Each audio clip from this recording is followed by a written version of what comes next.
Ozstravaganza weekend has come to a close and a good time was had by all. The weekend kicked off with a 15th anniversary showing of After the Wizard. This just happens to be one of my favorite indie Oz films. It is so unbelievably sweet. It is a love letter to Oz. It was lovely to see this film on a big screen, which I never had before. Now, Friday, Saturday, and Sunday, I did meet and greets at the Matilda Jocelyn Gage table. The Matilda Jocelyn Gage house is in Fayetteville, New York, just one town over from Chittenango, which is where Ozstravaganza takes place. The executive director of the Matilda Jocelyn Gage Foundation, Kiri Eaton, invited me to come and do meet and greets at her table. It was so fun to see so many of you lovely Ozians, signed lots of autographs, took lots of photos. It was a great time. Tara and MK of Down the Yellow Brick Pod, my favorite Wizard of Oz podcast of all time, were there to do a live pod on the main stage. Saturday is always the biggest day of the gathering. It's the day of the parade. So many locals show up for this incredible day. And Marissa Bodie, who played Nessa Rose in Wicked and Wicked for Good, was the Grand Marshal of the parade this year.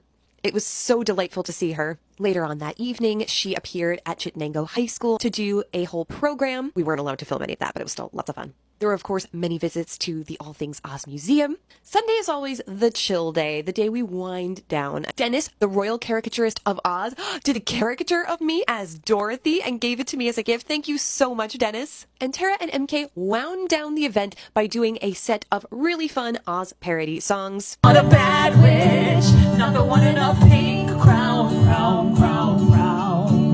And you'll meet new friends who wanna skip with you.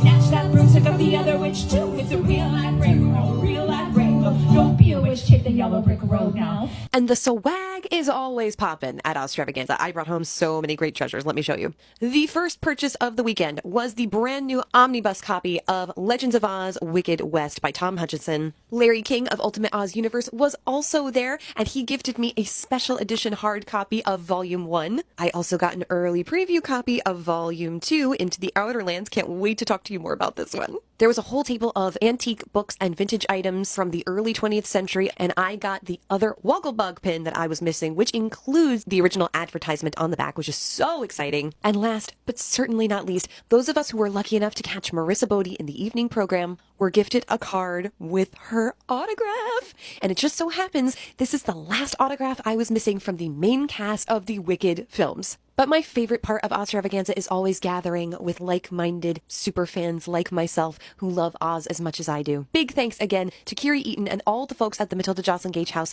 for inviting me.